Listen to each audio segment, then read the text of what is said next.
একটা বিচার যদি চট্টগ্রামের জমিনে হতো, ওই পতেঙ্গার জমিনে জিনা বা বিচার চলতো না, 21শে ফেব্রুয়ারি দিনে ফুল দিয়া দি চলতো না, সব চিরতরে বন্ধ হয়ে যেত। জোরে বলেন ঠিক কিনা? আমি যে সমস্ত যুবকরা বিয়ে করিস না, আমি তোদের হাতে ধরে বলে যাই, বাজানরে শুনে নেন, প্রয়োজন হলে একজন রিক্সা চালকের মেয়ে বিয়ে কর, একজন ভ্যান চালকের মেয়ে বিয়ে কর, একজন দিনমজুরি মানুষের মেয়ে বিয়ে কর।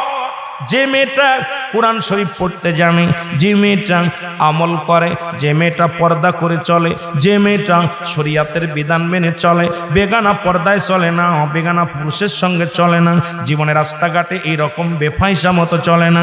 মুসলমান শুনে নাও, বাজারঘাট পুরুষের নাই করে না, এমন একটা নারী যদি তোর সংসারে আইসা যায়, এই দুনিয়ার মধ্যে শান্তি আর শান্তি। আমার বাবা মাদের বলে যায়, মারা শুনে না, এমন একটা ছেলেকে বিয়ে কর, সেই ছেলেটা দিন মজুরি হোক, সেই ছেলেটা ব্যবসায়ী হোক, সেই ছেলেটা মুসলমান, সেই ছেলেটা ইমাম হোক আর মুয়াজ্জিন হোক, সেই ছেলেটা ভ্যান চালক রিক্সা চালক হোক, সেই ছেলেটা কোরআন পড়তে পারে কিনা, কোরআন যদিও না পারে সূরা কিরাত পড়তে পারে কিনা, সারাদিন পরে এক মোটা খাবার খাওয়াবে, হালাল খাদ্য খাওয়াবে। শোনে মুসলমান শুনে নাও, আজকে আমরা খুঁজি খুদু প্যান্ট শার্ট পরা শার্ট পরা, দাঁড়ায়া প্রস্রাব করে, দাঁড়ায়া প্রস্রাব করে, বৈশা করতে পারে না। কত টাকা তার বেতন, কত টাকা সুদ খায়, কত টাকা ঘুষ খায়। আমি মুসলমান বলে যাই, তোমার মেয়েটাকে যদি একজন হালাল খোর বান্দার হাতে, নামাজি বান্দার হাতে যদি তোমার মেয়েটাকে শপথ করে দিতে পারো, এই দুনিয়ার মধ্যে একটা জান্নাত কিনে নিতে পারবা। আর যতই তুমি বড় অফিসারের লগে দাও, ওই সুদখোর আর ঘুষখোর হারামখোরের লগে যখন তোমার মেয়েটা দিবা, তুমিও হারামজাদা হয়ে যাবা। জোরে জোরে বলেন ঠিক কিনা? দেশের কথা বলতে যা একটা কথা বলে যাই, রাহমাতুল লিল আলামিন যখন মক্কা থেকে মদিনায় হিজরত করলেন, মনে রাখবেন কথাটা, নবী দেশকে কত ভালোবাসত, আর আমরা বাংলাদেশের মানুষ বাংলাদেশকে কত ভালোবাসি। রাসূল পাক সাল্লাল্লাহু আলাইহি ওয়াসাল্লাম মক্কা ভূমি থুয়ে যখন মদিনার দিকে রওনা হয়ে গেলেন, নবীজিকে কষ্ট দিয়েছে মক্কার মানুষ, নবীজিকে লাঞ্ছনা দিছে, গঞ্জনা দিছে। এক ছিল নকুল আবহাওয়া, মুসলমান দুই ছিল ইসলামের দাওয়াত। এরকম একাধিক কারণে রাহমাতুল লিল আলামিন যখন মক্কা থেকে মদিনায় চলে গেলেন, তখন মদিনার একজন ব্যক্তি, এক সাহাবী, জনক এক সাহাবী বললেন, মদিনা, ওরে মক্কার ছেলেরা দুষ্ট। জোরে জোরে চিল্লা বলা যাবে না, আল্লাহু আকবার। নবীর সামনে বললেন, মক্কার ছেলেরা দুষ্ট। কারা দুষ্ট? কথা বুঝে নিয়েন কিন্তু, মক্কার ছেলেরা দুষ্ট। রাসূল আকরাম সাল্লাল্লাহু আলাইহি ওয়াসাল্লামের বলার সঙ্গে সঙ্গে নবীর অন্তরের ভিতরে লাগলো, নবীজির হৃদয়ের ভিতরে লাগছে। ওই সাহাবী যখন রাসূলুল্লাহর সামনে বারবার আসতে গেলেন, নবীজির সামনে যখন আসে, নবীজি মুখটা ঘুরিয়ে ফেলে, ডান দিক থেকে আইলে বাম দিকে ঘুরিয়ে ফেলে, বাম দিক থেকে গেলে ডান দিকে ঘুরিয়ে ফেলে। সাহাবী বলে, ইয়া রাসূলুল্লাহ, ইয়া হাবিবাল্লাহ, আমি বুঝতে পারি না, গতকাল থেকে আপনি আমার দিকে তাকান না, আমি যখন আপনার দিকে তাকাই আপনি অন্য দিকে তাকান, আমি যখন আপনার মুখের দিকে তাকাই আপনি অন্যদিকে, চোখ দুটি অন্যদিকে নিয়ে যান। ইয়া রাসূলুল্লাহ, ইয়া হাবিবাল্লাহ, আমি জানতে চাই আমি কোনো অপরাধ করেছি কিনি, আমি কোনো অন্যায় করেছি নি। ইয়া রাসূলুল্লাহ, ইয়া হাবিবাল্লাহ, আমার নবী চোখের পানি ছেড়ে বলল, মদিনাবাসীরে শোনো, তুমি বলছো মক্কার ছেলেরা দুষ্ট, আমিও তো মক্কার ছেলে, সুতরাং আমি আমার কলিজার মধ্যে লাগছে যখনই তুমি বলছো মক্কার ছেলেরা দুষ্ট। এই মুসলমান শুনে নাও, দেশকে ভালোবেসেছিল আমার নবী কেমন? এ মুসলমান গভীর মনোযোগ। আজকে আমরা দেশকে ভালোবাসি, দেশের উপরে আঘাত আসে, আমরা মুখ বুজে বন্ধ করে নিই, আমরা মনে করি এ দেশটা আমার নয়, এ দেশটা দেখার দায়িত্ব সরকারের, এ দেশটা দেখার দায়িত্ব প্রশাসনের, এ দেশটা দেখার দায়িত্ব কারের, অন্য লোকের। না না না না, যেহেতু এই দেশের নাগরিক আমি, এই দেশের সন্তান আমি, এই দেশের মানুষ আমি, এই দেশকে মনে প্রাণে ভালোবাসতে হবে। দেশকে ভালোবেসে, দেশকে ভালোবেসে, দেশকে মহব্বত করে চলাই হলো ইমানি দায়িত্ব। জোরে জোরে চিল্লায় বলেন ঠিক কিনা? সাহাবী বলে ইয়া রাসূলুল্লাহ আপনার কাছে আমি ক্ষমা চাই, আপনার কাছে আমি ক্ষমা চাই ইয়া রাসূলুল্লাহ ইয়া হাবিবাল্লাহ, আমার অন্যায় হয়ে গেছে। নবীজি বললেন যেহেতু তুমি মক্কার ছেলেদের দুষ্ট বলেছ, আমিও তো মক্কার ছেলে, আমিও তো মক্কার ছেলে, আমার তো জন্মগ্রহণ করেছি মক্কা নগরে, সুতরাং তুমি যেহেতু দুষ্ট বলেছো আমাকেও দুষ্ট বলা হয়ে গেছে। সুতরাং আমার দেশকে যদি কোনো ব্যক্তি ছোট করে, কোনো ব্যক্তি যখন আঘাত করে, এই আঘাতটা যদি অন্তরের ভিতরে না লাগে, যেটা লেগেছিল শেরে বাংলার কলিজার মধ্যে লেগেছিল, এটা কেন আমাদের লাগে না? আমাদেরও কলিজার ভিতরে লাগা লাগবে, জোরে বলেন ঠিক কিনা? আমার ভাইরা, আমার বন্ধুরা, আমার সৈনা লাগো, গতকালকে দেখলাম শহীদদের মর্যাদার চাইতে মর্যাদাই বেশি হয়। আজকে যদিও এটা ইসলামের রীতির মধ্যে পড়ে না, যদিও বলি হয়তো সকালবেলা হাতের মধ্যে হ্যান্ডকাপ পরবে। হিন্দুরা তো কয়টা পূজা করে? বেশি পূজা মুসলমানই করে। কোথাও বেশি পূজা মুসলমানই বেশি করে। কেউ করে দুর্গা পূজা, কেউ করে মুসলমান ওদিকেও যাব না, আবার ভেজাল বাঁধবে। কেউ করে মাজার পূজা, কেউ করে মুসলমান ওরা তো কয়েকটা দেবদেবীর পূজা করে, মুসলমান বেশি পূজা করে। ও মুসলমান কেন পূজা করো? আমার আল্লাহ বলেন আল্লাহু আল্লাহু আহাদ আল্লাহুস সামাদ লাম ইয়ালিদ ওয়া লাম ইউলাদ ওয়া লাম ইয়াকুল লাহু কুফুয়ান আহাদ। আল্লাহ ডাক দে বলে হাবিব আমি আল্লাহ এক, আমি আল্লাহ এক। জোরে বল আল্লাহু আকবার। একটু আসতে বলবেন না, জোরে বল আল্লাহু আকবার। আমার আল্লাহ বলেন হাবিব রে, আমি পৃথিবীর মধ্যে কাউকে জন্ম দিই নাই, কারো থেকে জন্ম নিই নাই। আসমান জমিনের মধ্যে আমার সমতুল্য, আমার সমকক্ষ আর কেউ নাই। একমাত্র পূজা করবা কার? জোরে বলেন কার? আজকে যদি বলতে যায় মুসলমান বেশি কিন্তু পূজা করে, মুসলমান বেশি। হিন্দুদের তো নাম করা কিছু পূজা করে, কিছু দেবতার পূজা করে, এর চাইতে বেশি পূজা করি আমরা। বাংলাদেশের মধ্যে হাজার হাজার মূর্তি, হাজার হাজার মুসলমান। এই কথাগুলো বললে হয়তো আমাকে আপনারা বলবেন দেশ বিদ্রোহী, আমাকে বলবেন আপনি একটা শিবিরের পোলা, তবে কথাগুলো সত্য কথা বলতে হবে রে মুসলমান। আজকে যারা এই মূর্তিকে মালা দিতে যায়, তাদেরকে অবমাননা করে এই মালা আবার খুলে এনে প্রেমিকের গলায় দেয়। আমি মনে করি আমার দেশের শহীদদেরকে তাদেরকে অসম্মান করা হয়, এই শহীদদের প্রতি অশ্রদ্ধা করা হয়। যারা দেশকে ভালোবেসে রক্ত দিয়ে গেল, যারা দেশকে ভালোবেসে জীবন দিয়ে গেল, যারা দেশকে ভালোবেসে বুকের তাজা রক্ত বিলিয়ে দিয়ে গেল, তাদের জন্য কোরআন তেলাওয়াত করো, তাদের জন্য মিলাদ পড়ো, তাদের জন্য দোয়া করো, তাদের জন্য রোজা রাখো, তাদের জন্য সব রেশানি পৌঁছাও। জোরে বলেন ঠিক কিনা? আমার ভাইয়েরা, আমার বন্ধুরা, আমার গভীর মনোযোগ। আমি যে কটা কথা বলি হয়তো কারোর কলিজার মধ্যে লাগবে, কেউ কষ্ট পাবে, তবু আমাকে বলতে হবে গো। এ ভাইয়েরা, বন্ধুরা, আমার দেশের জন্য যারা জীবন দিয়ে গেল, শহীদদের শ্রদ্ধা করি। তাদের স্বার্থ ছিল কি? আমার দেশ এই বাংলা ভাষার জন্য, পাকিস্তান থেকে উর্দু ভাষা তাড়ানোর জন্য। পাকিস্তানি যে উর্দু ভাষাগুলো, এটার সঙ্গে যুদ্ধ হলো, ভাষা নিয়ে আন্দোলন হলো। কি নিয়ে? সম্পদ নিয়ে নয়, বাড়ি নিয়ে নয়, গাড়ি নিয়ে নয়, উর্দু ভাষাকে, এই ভাষাটা নিয়ে আমার দেশের বাঙালি মানুষের মুখের ভাষা, অন্তরের ভাষা হলো বাংলা ভাষা। এই বাংলা ভাষাকে ও মুসলমান বাংলা ভাষা অধিকার আদায় করতে যাইয়া শত শত নয় লক্ষ লক্ষ মা বোন ইজ্জত দিল, লক্ষ লক্ষ ভাইয়েরা রক্ত দিয়ে গেল, জীবন দিয়ে গেল। জীবন দিয়ে পাইলাম কি? পাইলাম ওই পশ্চিম দেশের ভিনদেশীদের সব ডিজিটাল যেগুলো পোশাক। জীবন দিয়ে হলো কি? এখন ইংরেজি পোশাক। আমার ভাইয়েরা, আমার বন্ধুরা, আমার গভীর মনোযোগ। আমি আপনাদেরকে বলে যাই, সন্তান যখন দুনিয়ার মধ্যে আগমন করবে, সর্বশেষ মুসলমান শুনে নাও, 7 দিন পরে গোসল করে চুল নখ কেটে সুন্দর একটা নাম রাখবেন, সুন্নাতে রাসূল আদায় হয়ে যাবে। এখন আমি যদি বলি কয়টা মানুষ এই কাজ করেছেন, অধিকাংশ মানুষ কিন্তু এগুলো ভুল করেছেন। কারণ যখন 7 মাস বয়স হয়ে যায় আলট্রাসাউন্ড করার পর এটা মেয়ে হবে না ছেলে হবে সব ডাক্তার বলে দেয়, ঠিক কিনা?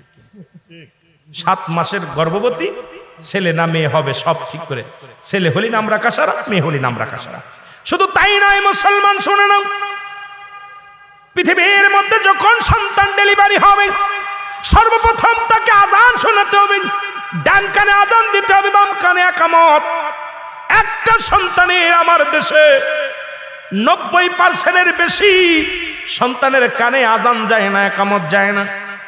মুসলমান আমার দেশে অধিকাংশ সিজার হয়, আর সিজারের সন্তান যারা ডাক্তার অধিকাংশ নার্স, অধিকাংশ খ্রিস্টান, হিন্দু বৌদ্ধ, ডাক্তাররাও বৌদ্ধ হিন্দু খ্রিস্টান, অধিকাংশ নার্স হিন্দু বৌদ্ধ খ্রিস্টান। আপনার সন্তানের কানে আযান যায় না, এই জন্য বড় হলে এদের আর আযান ভালো লাগে না। কয়েকদিন আগে দেখলাম এক মন্ত্রী বলতেছে বাংলাদেশে ঢাকা শহরে যখন আযান দেয় আমার মন বলে খদ্দের যেমন পতিতালায়, যেমন পতিতালার মেয়েরা যেমন খদ্দের খোঁজে তদ্রূপ মনে হয় আজানের ধ্বনিটা দিলে মনে হয় পতিতালায় খদ্দের খোঁজে। এর চাইতে বড় কষ্ট আর কোথায় লাগতে পারে, যেখানে 90-95% মুসলমানের দেশে যিনি প্রধান হয়ে দেশের একজন মন্ত্রী হইয়া তার মুখ দিয়ে বলে যে মুসলমানদের আজান যখন মসজিদে আজান দেয় পতিতালায় পতিতারা যেমন ডাকে খদ্দের ঠিক সেমনি আওয়াজ শোনা যায়। এর চাইতে আমাদের মরে যা ভালো, জোরে জোরে বলেন ঠিক কিনা? আমি অবাক হয়ে গেলাম, ইয়া তারা আর অবাক হওয়ার কি আছে? মনে করলাম ওর বাপ মা জীবনে যদি ও দুনিয়ায় আছে, ওর মা কানে দেয় না আজান, ওর বাবা দেয় না আজান, কানে দেয় নাই, এই জন্য আজান দিলে আমার ছেলেদের ভালো লাগে না। যে ব্যক্তি আজান শুনে মসজিদে ছুটে আসে, যে ব্যক্তি আজান শুনে পৃথিবীর মধ্যে আসে, আজান দিলে আর ঘুমায় থাকতে পারে না ঘরে। যে ব্যক্তি আজান শুনে দুনিয়ার মধ্যে আসে, এই ব্যক্তি আজান দিলে যতই শীত আসুক আর যতই ঠান্ডা পড়ুক ও অজু করে মসজিদে চলে আসে, কারণ আল্লাহর জন্য পাগল হয়ে যায়। জোরে জোরে বলেন ঠিক কিনা? এই জন্য নিম্নতম তারে কি করবেন? এ মুসলমান, নামাজের নিয়ম কানুন শিখাবেন, জানাজার নিয়ম কানুন শিখাবেন, 40টা হাদিস তাকে শিখাইবেন, 10টা সূরা তাকে শিখাইবেন। এ মুসলমান শুনে নেন, যদিও না পারেন ওরে মুসলমান 6টা কালেমা তারে শিখাইবেন, নামাজের কিছু নিয়ম কানুন শিখাইবেন, হারাম কোনটা হালাল কোনটা এটা তারে বুঝাইবেন। জীবনেও সেই সন্তানকে যদি আপনি দুনিয়ার মধ্যে পাপ করে সেই পাপের প্রায়শ্চিত্ত আপনার উপরে যাবে না, কিন্তু আপনি তাকে শিক্ষা দিলেন, লন্ডন আমেরিকায় পড়াইলেন, ইংলিশ ফ্যান পড়াইলেন, ইংলিশ শিখাইলেন, উর্দু শিখাইলেন, কিন্তু কোরআনের জ্ঞান তারে শিক্ষা দিলেন না, ইসলামের জ্ঞান তারে শিক্ষা দিলেন না। আল্লাহর কসম, আল্লাহর কসম, এই সন্তান আপনার 4 পয়সার কাজে লাগবে না। 3টা জিনিস কাজে লাগবে। নাম্বার 1 হলো নেক আমল, আপনি দুনিয়ার মধ্যে যেটা করে যাবেন কবরে যাওয়ার পর। 2 নাম্বার লাগবে সদকায়ে জারিয়া, 3 নাম্বার লাগবে নেককার সন্তান। এই জন্য নবীজি বলতেছেন সাহাবীরা রে তোমরা কেউ কি কবুল হজের সব পাইতে চাও? সাহাবীরা বলে ইয়া রাসূলুল্লাহ, ইয়া হাবিবাল্লাহ, কোন আমল করলে আমরা কবুল হজের সব পাবো? আমার নবী বললেন সাহাবীরা রে তোমরা তোমাদের পিতামাতা যাদের জিন্দা আছে গো, তোমরা বাড়ি যা সালাম দিবা, আসসালামু আলাইকুম বাবা, আসসালামু আলাইকুম মা, তোমার আমল নামায় একটা কবুল হজের সব লেখা হয়ে যাবে। সাহাবীরা বললেন ইয়া রাসূলুল্লাহ, ইয়া হাবিবাল্লাহ, চোখের পানি ছেড়ে কান্দে নবী গো, আমাদের তো মা নাই, আমাদের তো বাবা নাই। নবী গো 1 সপ্তাহ আগে মারে হারাইলাম, 2 সপ্তাহ আগে বাবারে হারাইলাম, এই কিছুদিন 1 মাস আগে আমার আব্বা মারে হারায় ফেলছি। সাহাবীরা চোখের পানি ছেড়ে কান্দে রে। আমার নবী তাকে সাহাবীদের চোখে পানি, আমার নবী কয় সাহাবীরা রে তোমরা কেন কান্দো? সাহাবীরা বলে ইয়া রাসূলুল্লাহ, ইয়া হাবিবাল্লাহ, আপনি যদি এই ওয়াজটা আগে করতেন, এই আমলটা যদি আগে জানতাম, আমাদের এমন দরদি বান্ধব আজ দুনিয়ার মধ্যে নাই, বাবা নাই, মা নাই। আমার নবী কয় সাহাবীরা রে তোমরা কি জানো না আমি কত বড় এতিম?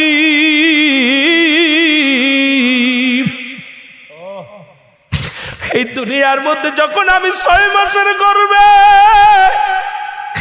আমার মায়ের গর্ভে, তখন আমি বাবারে হারাইছি। আলম ইয়াজিদ কে ঈমান পাও।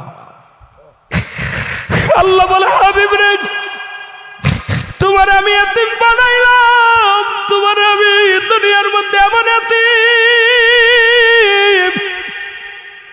যখন 6 মাস করবে তখন তোমার আব্বা দুনিয়ার মধ্য থেকে বিদায়। শরিয়াতের চোখ দিয়ে কোনোদিন আব্বারে দেখি নাই। যখন আমার বয়স 6 বছর 6 মাস বা 7 মাস, তখন আমি মারে হারাইছি, দুনিয়ার বুক থেকে মারে হারাইছি। 6 বছরে যখন আমার 6 বছর বয়স যখন, তখন মারে হারাইছি। যখন 6 বছর 7 মাস, তখন দাদা আব্দুল মুতালিব রে হারাইছি। আমার মতো এতিম তোমাদের মধ্যে আর কেউ নাই। আমার নবীও কান্দে, সাহাবীরে কান্দে। আমার আল্লাহ ডাকতে বলে, জিবরিল দৌড়াইয়া যাও, দৌড়াইয়া যাও, আমার হাবিবরে জানায় যাদের আব্বা নাই মা নাই, তারা যেন চোখের পানি ছেড়ে ভাবে কান্দে। রাব্বির হামহুমা কামা রাব্বায়ানি সাগীরা। জোরে বলেন, রাব্বির হামহুমা কামা রাব্বায়ানি সাগীরা। আল্লাহুম্মা। গভীর মনোযোগ। হযরত ওমর ফারুক রাদিয়াল্লাহু তাআলা আনহুর কদমের মধ্যে এক বৃদ্ধা তার সন্তানকে হাত ধরে টানতে টানতে নিয়ে আসলেন। এসে বলে, আমিনুল মুমিনিন, হে ওমর ফারুক রাদিয়াল্লাহু তাআলা আনহু, আল্লাহু আকবার, আমার সন্তানের বিচার করা লাগবে। কি করা লাগবে? যারা বলেন কি করা লাগবে? বিচার করা লাগবে। হযরত ওমর ফারুক ডাকতে বলে, বলো ও যুবক, ইনি কি হয়? বলে, উনি আমার আব্বা হয়। বাবাকে ডাকতে বলেন, বিদ্যারে উনি কি হয়? কয়, আমার ছেলে হয়। কয়, বাবা সন্তানের বিচার করার জন্য ইসলামের দ্বিতীয় খলিফা হযরত ওমর ফারুক রাদিয়াল্লাহু তাআলা আনহুর কদমের মধ্যে নিয়ে আসলেন। হযরত ওমর ফারুক ডাকতে বলে, বৃদ্ধা, তোমার এই সন্তান কি অপরাধ করেছে বলো, কি বিচার করব আমি? হযরত ওমর ফারুক ডাকতে বলে, বলো বৃদ্ধা, কি বিচার করব আমি? বৃদ্ধা বলে, হুজুর, পৃথিবীর মধ্যে 3টা অপরাধ আমার ছেলে করেছে। নাম্বার 1 অপরাধ হলো আমার ছেলে মাদক সেবন করে। কি করে? মাদক সেবন করে। নাম্বার 2, আমার ছেলে মানুষ হত্যা করেছে। নাম্বার 3, আমার ছেলে জিনাকারী। জোরে জোরে চিল্লায় বলা যাবে না, নাউজুবিল্লাহ। বলতেছিলাম যে কথাটা, হযরত ওমর ফারুক বললেন, যুবক, তুমি গুরুতর অন্যায় করেছ গো, তোমার বিচার হবে, কঠিন বিচার হবে। যুবক বলে, আমিনুল মুমিনিন, আমি জানি আপনি ন্যায় পরায়ণ বাদশা, আপনার কাছে গেলে আমি অন্যায় বিচার পাবো না। এই জন্য আমার বাবা যখন সকালবেলা বলল, যুবক রে, ওমরের কদমে যেতে হবে, আমি বাধা দেই নাই। আমি আমার বাবার সনে আসছি, আপনি যে বিচার করবেন আমি মাথা পেতে মেনে নিব। জোরে জোরে চিল্লায় বলা যাবে না মারহাবা। খলিফা হযরত ওমর ফারুক বলে, যুবক, তুমি 1 নাম্বার মাদক সেবন করে, এটা গুরুতর অপরাধ, তোমাকে হত্যা করা হবে, হত্যা করা হবে। বলে, হুজুর, আমি মেনে নিলাম। দ্বিতীয় অপরাধ, বলো তুমি কি মানুষ হত্যা করছো? বলে, হ্যাঁ। সেই তো তোমার মানুষ হত্যা করেছো, এটাও মহাপাপ, এটার জন্য তোমার মৃত্যুদণ্ড। তৃতীয় নাম্বার, তুমি কি জিনা করেছো? বলে, জি হুজুর, জিনা করার জন্য এটাও তোমার মৃত্যুদণ্ড। আজকে যুবক যুবতীরা শুনে নাও, বাবারা শুনে নাও, শরীয়তের বিধান অনুযায়ী যাদের সঙ্গে দেখা দেওয়া জায়েজ তাদের সঙ্গে বিয়ে করা হারাম, যাদের সঙ্গে দেখা দেওয়া হারাম তাদের সঙ্গে বিয়ে করা জায়েজ, তাদের সঙ্গে বিয়ে করা জায়েজ। আজকে দেশটা খেয়ে ফেললো খালাতো ভাই, মামাতো ভাই, মামাতো বোন, খালাতো বোন, চাচাতো বোন, সমাজটারে নষ্ট করে ফেললো। আজকে খালাতো বোনের চেহারা দেখা হারাম, মামাতো বোনের চেহারা দেখা হারাম, চাচাতো বোনের চেহারা দেখা হারাম। এ মুসলমান শুনে নাও, এইগুলোই তো আমাদের কাছে বেশি লাগে আরাম। জোরে বলেন ঠিক কিনা? হারাম। মাদারুজ্জুন নবুয়াতের প্রথম খণ্ডের মধ্যে বয়ান করে শরীয়তের দৃষ্টিতে কোনো ব্যক্তি হালালকে যদি হারাম মনে করে সে কাফের কাফের কাফের। আপনি মানেন আর না মানেন আমার কিচ্ছু যায় আসে না। যেটা হারাম হারামই বলতে হবে, যেটা হালাল হালালকে যদি হারাম মনে করে এটাও কাফের। হারামকে হালাল বলার কোনো বৈধতা নাই, হালালকে হারাম বলার কোনো বৈধতা নাই। হযরতে আমিনুল মুমিনিন কথা বলা পর যুবক বলে, আমিনুল মুমিনিন আমি আপনার বিচার মানলাম, আমি আপনার রায় মানলাম, আমি মাথা পেতে মেনে নিলাম। জোরে জোরে চিল্লায়া বলা যাবে না আল্লাহু আকবার। তবে আমার বিচারের আগে আমার আব্বার বিচারটা করা লাগবে। কার বিচার? আজকে যারা এই পতেঙ্গার জমিনে যাদের বাবা সন্তানেরা আজকে ওখানে ঢেউ খায়, ওই পাথরের পার বসে বসে সেলফি তোলে, দুজন এক চাদরের মধ্যে জড়াজড়ি যারা করো, যারা 21শে ফেব্রুয়ারির নামে যারা দুনিয়ার মধ্যে জিনা ব্যভিচার করছো, এক নম্বরেই তাদের পিতা মাতার বিচার হবে। জোরে জোরে চিল্লায়া বলা যাবে না আল্লাহু আকবার। মুসলমান শুনে নাও, জিনার পরিমাণ পৃথিবীর মধ্যে যদি কোনো যুবক, কোনো অবিবাহিত যুবক যুবতী যদি জিনা করে, ভালো করে লিখে নেন, ভালো করে লিখে নেন, যদি অবিবাহিত পুরুষ অবিবাহিত নারী যদি জিনা করে, এই জিনার শাস্তির বিধান হলো, ইমাম সাহেব হুজুর আছেন, আলেম ওলামা আছেন, শাস্তির বিধান হলো 100 ডোরা তার গায়ের মধ্যে মারতে হবে। কয়েকটা ডোরা মারা পর যদি মারা যায়, মারা গেলে তাকে গোসল করাতে হবে, গোসল করায় তার দাফদা কাফন পরাইতে হবে, কাফন পরানোর পর তার জানাজা পড়া যাবে, জানাজা পড়ায় তারে কি করা লাগবে, তাকে মুসলমান দাফন করা যাবে। শরীয়তের বিধান অনুযায়ী যদি কোনো অবিবাহিত নারী অবিবাহিত পুরুষ হয়, এ মুসলমান বাকি যে অংশগুলো থাকে, বাকি যে বেতের আঘাতগুলো বাকি থাকে, সেগুলোর বিধান হলো ওই কবরের উপরে তার এই বাকি বেতগুলো তার কবরের উপরে চালাইতে হবে। আর যদি অবিবাহিত না বিবাহিত নারী হয়, বিবাহিত পুরুষ হয়, ভালো করে জেনে নেন বাবা, যারা বিবাহিত যারা বিবাহিত যারা অবিবাহিত বিবাহিত যারা আছেন, নারী এবং পুরুষ, এই পুরুষ এবং নারী যদি জিনা করেন, সর্বপ্রথম তাদের বুক পর্যন্ত মাটির মধ্যে পুঁততে হবে। ভালো করে লিখে নেন বাবা, আজকে আমার দেশটা বাঁচাইতে হলে এর কোনো বিকল্প নাই। আজকে ইসলামী রাষ্ট্র যদি বানাইতে চান, ইসলামের বিধান মানতে হবে, কোরআনের বিধান মানতে হবে।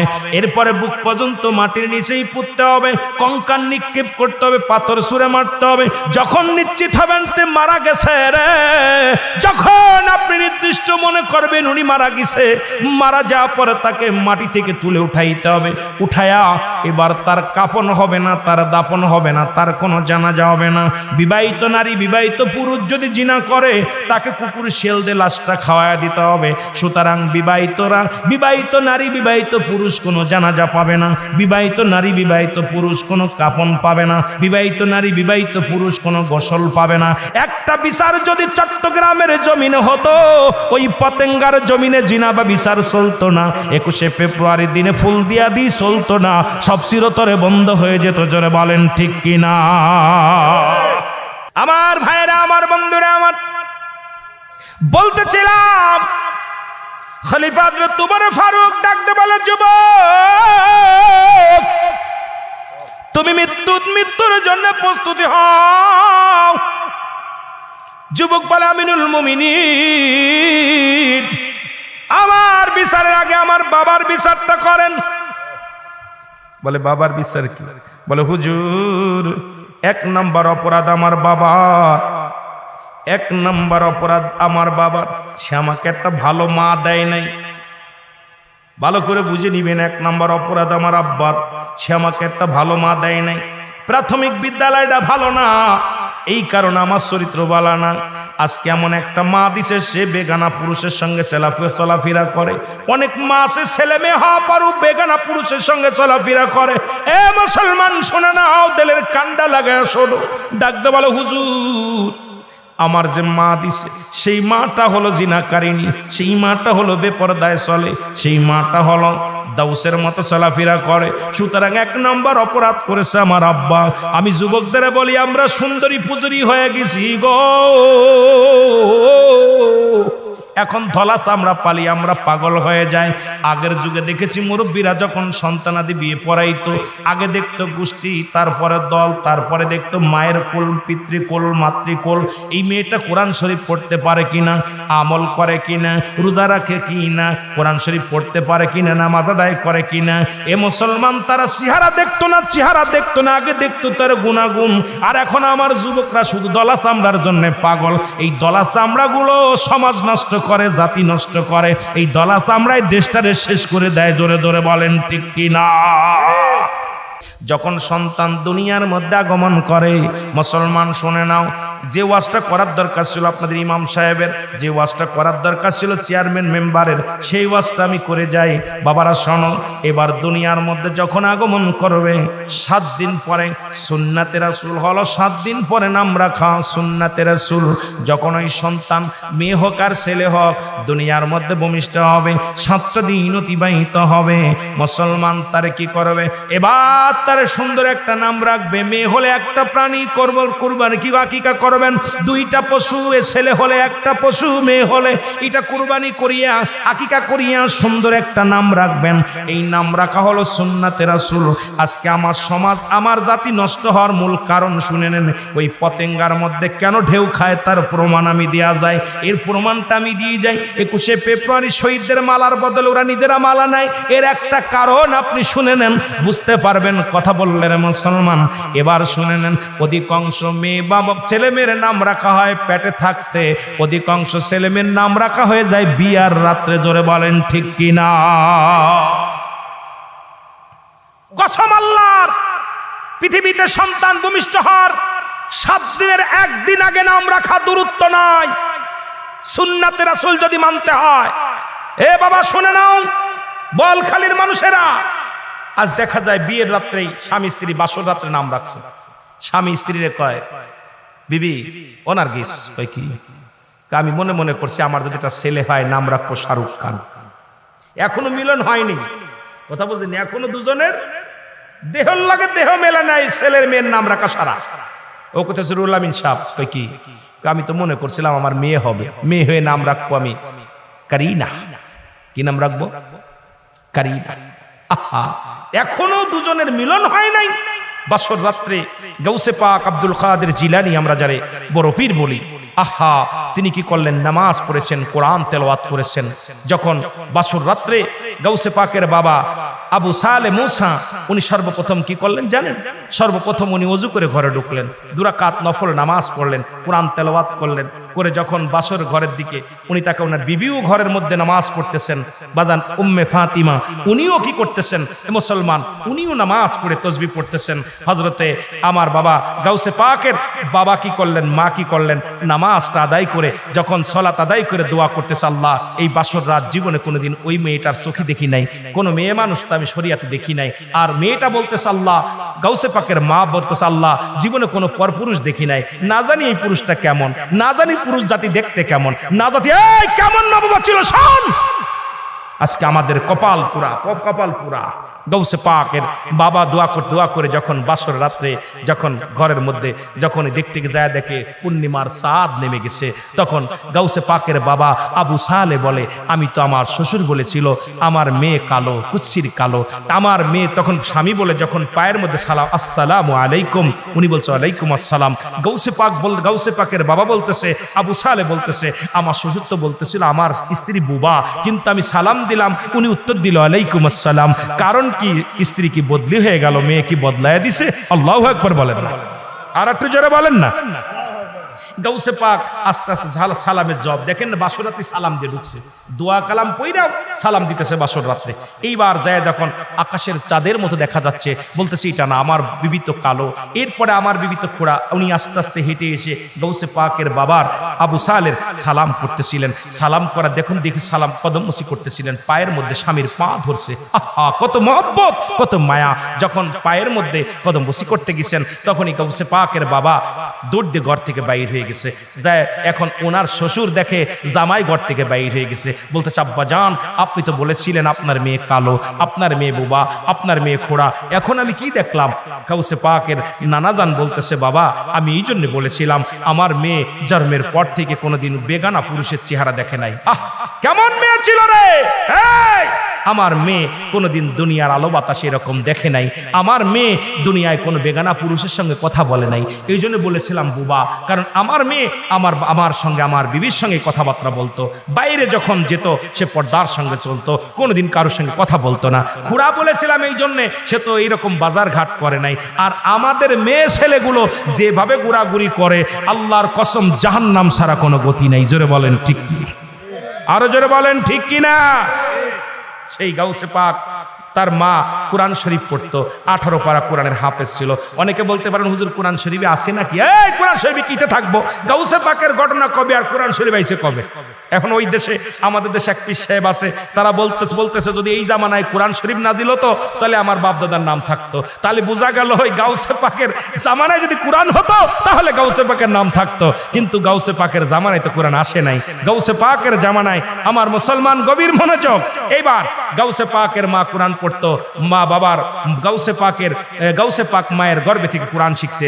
আর আমাদের মা বাবা গর্ভে নিয়ে খালি মোবাইল দেখে, শাহরুখ খানের ছবি আর এই ফেসবুক। এখন ছেলে জন্মের পর থেকে এই মোবাইল না দিলে খানা খায় না, দুধ খাওয়াইতেছে আর মোবাইল দেখতেছে। এইভাবে ছেলে মেয়ে পেটের ভিতর থেকে প্রশিক্ষণ নিচ্ছে। ওরে দেখে ইলিয়াস কাঞ্চন কেমনে জোরাজোরি করে, ববিতা কেমনে মারামারি করে, রাজদাক কেমনে ফাইট করে, ইলিয়াস কাঞ্চন কেমনে মারামারি করে, এগুলো প্রশিক্ষণ নিচ্ছে পেটের ভিতর থাইকা।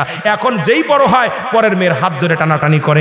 এখন যায় কয় ইমাম সাহেব হুজুর ছেলের জন্য দোয়া করেন, কথা শোনে না। ইমাম সাহেব হুজুর দোয়া করেন, মেয়ে কথা শোনে না। সন্ধ্যা কেন? অত জন্মে থেকেই পেটের ভিতর থেকেই প্রশিক্ষণ নিচ্ছে, জোরাজোরি মারামারি কামড়া কামড়ি। ও তোমার ছেলে মেয়ে নষ্টের কারণ হলো তুমি, আমি, এটা গার্জিয়ান। জোরে বলেন ঠিক কিনা? কষ্ট পাচ্ছেন? গাউসে পাকের মা কোরআন শরীফ পড়তো, গর্বে সন্তান আসলো খালি কোরআন পড়তো, নামাজ পড়তো, তসবিহ পড়তো। আর আমাদের মা গর্বে আসলে 21 ইঞ্চি 22 ইঞ্চি এইরকম কালার টিভি সামনে জুড়া দেহে এরকম হা করে দেখতেছে, পেটের ভিতর দিয়ে সব প্রশিক্ষণ নিচ্ছে, সব দেখতেছে কেমনে সিরিয়াল, কেমনে প্রেম প্রীতি করতে হয়, কেমনে ঘর ভাঙতে হয়, কেমনে শ্বশুর শাশুড়ি খেদমত করতে কি করতে হয়, নির্যাতন করতে হয়, কূটনীতি কেমনে করতে হয়, সবগুলো প্রশিক্ষণ নিছে। এখন দেখেন যে আমাদের ছেলে মেয়েগুলো নষ্টের মূল হলো আমরা গার্জিয়ান। জোরে বলেন ঠিক কিনা? অস্বীকার করতে পারবেন? অস্বীকার করার মতো ক্ষমতা নাই, কারণ এর জন্য দায়ী আজকে জাতি দাস দায়ী না, দায়ী আমরা, দায়ী আমরা। 2-3 নাম্বার বলতেছে হুজুর, 3 নাম্বার অপরাধ আমার বাবার, 3 নাম্বার অপরাধ আমার আব্বা আমার পৃথিবীর মধ্যে কোন ইসলামের জ্ঞান দেয় নাই, আমার কোন কোরআন শিক্ষা দেয় নাই, হাদিস শিক্ষা দেয় নাই। হুজুর 3 নাম্বার অপরাধ আমার আব্বা মায়ের। আমি যদি আজকে ইসলাম সম্পর্কে জানতাম, ভালো মন্দ হারাম হালাল যদি জানতাম, গুনার কাজ যদি জানতাম, জীবনে আমি এত বড় অপরাধী হতাম না।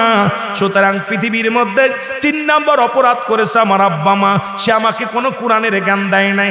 আপনাদেরকে বলে যাই, ছেলে যত বড় ল পাস করেন না কেন, বিদেশ থেকে ডিগ্রি নিয়ে আইছেন, এই ডিগ্রির কোনো মূল্যায়ন নাই। যদি সন্তানকে সুশিক্ষায় শিক্ষিত না করতে পারেন, যদি সন্তানকে কোরআন হাদিসের জ্ঞান না দিতে পারেন, ওই সন্তান একদিন আপনার বুকে লাথি মেরে জাহান্নামে চলে যাবে। ওই সন্তান একদিন আপনার বুকের মধ্যে লাথি মারবে, তখন আল্লাহ পাক ডাক দিয়ে বলবে ফেরেশতারা রে, যে সন্তান তার বাবার বুকে লাথি মারছে, মায়ের বুকে লাথি মারছে, ওই হাজী সাহেবরে শুদ্ধ জাহান্নামে নিক্ষেপ করে দাও। জোরে জোরে চিল্লায় বলা যাবেন আল্লাহু আকবার।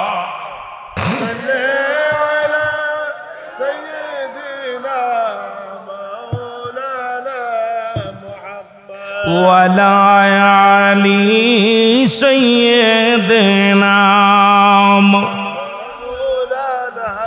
এমন হাবিব আমার,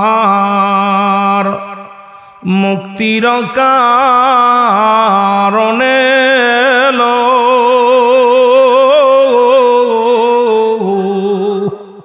ওফাতের পরে নবীজি পাপীদেরকে না ভুলিল,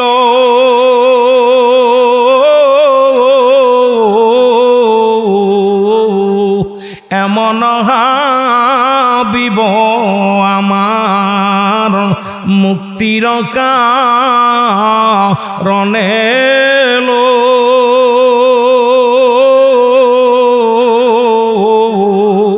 ওফাতের পরে নবীজি পাপী উম্মতিরে না ভুলিল আল্লাহুম্মা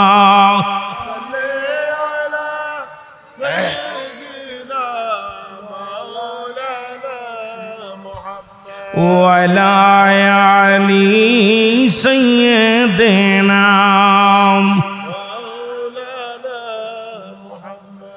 এ মুসলমান গভীর মনোযোগ যে কথা বলতেছিলাম গো দিলের কান্ডা লাগা শুই না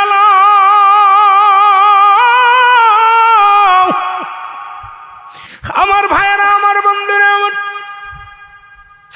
হযরত ওমর ফারুক ডাক দে বলে বৃদ্ধা রে ও বৃদ্ধা তুমি মৃত্যুর জন্য প্রস্তুতি হয় নাও কারণ সন্তানটা নষ্ট হওয়ার মূলে হলো তুমি আজকে তোমার ছেলে কলেজে যায় একবার কি খবর নিছো ছেলে কোথায় যায় মেয়ে কলেজে যায় একবার কি খবর নিছো মেয়েটা কোথায় যায় কার লগে ঘরে কার সঙ্গে পরামর্শ করে আজকে মোবাইল কিনে দিছো এই বড় বড় সেটগুলো কিনে দিছো রাত ভরে পড়ালেখা করে না শুধু বান্ধবীর সঙ্গে বন্ধুর সঙ্গে শুধু রাত ভরে মেসেঞ্জারে কথা হয় মুখে কথা হয় আরে জাতি আজকে সমাজ নষ্ট করে দিলা কিন্তু আমি ইন্ডিয়াতে গিয়েছিলাম দেখে আসলাম ক্লাসের মধ্যে লেখা আছে ক্লাস 6 এর ক্লাসে যদি কোনো ছাত্র বা ছাত্রী ক্লাসরুমে ক্লাস চলাকালীন যদি মোবাইলের শব্দ বাজে 500 টাকা ইন্ডিয়ার 500 টাকা জরিমানা বাজাল মুসলমান ক্লাস 8 পর্যন্ত কোনো ছাত্ররাতে মোবাইল নাই বড় আশ্চর্য হয়ে গেলাম যেখানে একটা হিন্দু রাষ্ট্র সেখানেও কিন্তু ক্লাস 8-9 এর কোনো ছেলে মোবাইল ব্যবহার করে না আর আমার দেশের ছোট্ট ছোট্ট মাসুম বাচ্চাগুলো 6-7 4-5 পড়ে মোবাইল পকেটের মধ্যে থাকে এর জন্য আমি মনে করি আজকে জাতিটাকে নষ্টের জন্য আমরা আজকে গার্জিয়ানই 99% দায়ী জোরে বলেন ঠিক কি না হয়ে গেল আমি গেলাম যায় দেখি আপনার বোনপাড়াতে একটা কলেজে ঢুকলাম ঢুকা দেখি কলেজ ইন্টার ক্লাসে ঢুকছি ঢুকা পর ঘুরে আসলাম দেখা পর দেখি ক্লাসে লেখা রয়েছে মোবাইল বাজিলে 500 টাকা জরিমানা আমি জিজ্ঞাইতেছি ভাই কই ভাইজান আমাদের ইন্টারে কোনো ছাত্রের হাতে কোনো মোবাইল নেই যদিও কেউ চালায় গোপনে চালায় আমি গোপনে মানে কয় স্যাররা দেখলে এটা নিয়ে যাবে ক্লোজ করে নিয়ে যাবে স্যাররা দেখলে নিয়ে যাবে আর আমার দেশের ছেলেরা ছাত্র যদি একটা বাড়ি মারে গার্জিয়ান যে স্যারের কাছে বহিষ্কার করতে হবে একদম ম্যানেজিং কমিটির দায়িকা শিক্ষকের আগে কি করে শিক্ষকের আগে আপনার তারে কি করে বহিষ্কারের চিন্তা তাকে বাদ দেওয়ার চিন্তা করে আহারে সমাজ আহারে জাতি অথচ ওই বিদ্যাসাগর না কি ওই যে শিক্ষকের মর্যাদা একটা বই পড়েছিলাম ছোটবেলা শিক্ষকের মর্যাদা শিক্ষকের পায়ে পানি ঢেলে দিতেছে শেখ সাদিয়া কিরা মোটামুটি একটা গল্পটা আমার মনে নাই তবে আমার স্মরণ আসতেছে আর কি তো উনি যে শিক্ষকের পায়ে পানি শিক্ষকের ডাকছে প্রধানমন্ত্রী ডাকছে ডাকা পর উনি থরথর করে কাঁপতেছে হুজুর ডাকছে কয় কেন তুমি কি সন্তান কি বেয়াদব ছেলে মানুষ করছো যে ছেলে দেখলাম আপনার পায়ে পানি ঢেলে দিতেছে কিন্তু ওই পাটা কেন ঢেলে ধোয়াই দিল না কি শিক্ষা দিচ্ছেন তাহলে বোঝা গেল যে আমাদেরকে শিক্ষা দেওয়ার জন্য গুরুকে আগে শিক্ষা আমাদের শিক্ষা ব্যবস্থাটা আগে আমাদের পরিবর্তন করতে হবে শিক্ষকের মনের পরিবর্তন করতে হবে ওই আমাদের ওইটার মতো মুস্তাক আহমেদের মতো ছাত্রীর প্রেমে যদি 16 বছরের ছাত্রীর প্রেমে পড়ে যায় রূপ জৈবন দেখলে বুড়াকালে জৈবন ধাক্কা দিয়ে ওঠে এদের মতো মানুষকে জবাই করা উচিত জোরে বলেন ঠিক কিনা এরা ওদের মেয়ের বয়সী শুনলাম ওনারা আর এক মেয়ের বয়সে এক মেয়ের আগে বিয়ে করছে এই পক্ষে এক মেয়ে আছে ছেলে আছে আবার আর এক নাতনির বয়সে এক মেয়ের বিয়ে করছে ঠিক আছে কিন্তু আমার জাতি আমার সমাজটাকে নোংরার পথে ঢেলে দিচ্ছ কারণ এর জন্য তো তুমি দায়ী কারণ বাংলাদেশের একটা অভিশাপ তুমি জোরে বলেন ঠিক কিনা জোরে বলেন ঠিক কিনা এই জন্য দায়ী আমার বাবারা যে কথা বলতেছিলাম বিদ্যা বলে আমিনুল মুমিনিন এত বড় অপরাধ করা পথ আপনি আমাকে বুঝার সুযোগ দিয়েছেন আমি আপনার কাছে ক্ষমা চাই আপনি আমাকে তওবা করা দেন আল্লাহ যেন আমারে মাফ করে দেয়, আর আমার সন্তান আমাকে আর একবার কালেমা পড়ায় সুযোগ দেন, আর একবার তওবা পড়ায়া দেন। আমিনুল মুমিনিন হযরত ওমর ফারুক সঙ্গে সঙ্গে তওবা করায়া দিলেন, বিদ্যা এবং তার সন্তান তওবা করে নিলেন। এইটা দ্বারা প্রমাণ হয়ে যায় আমার জাতি নষ্টের মূল হলো আমরা গার্জিয়ান। আজকে গার্জিয়ান গুলো সচেতন না থাকার কারণে আমার জাতি, আমার সমাজ আজকে নষ্টের মূল। জোরে জোরে চিল্লায় বলেন ঠিক কিনা?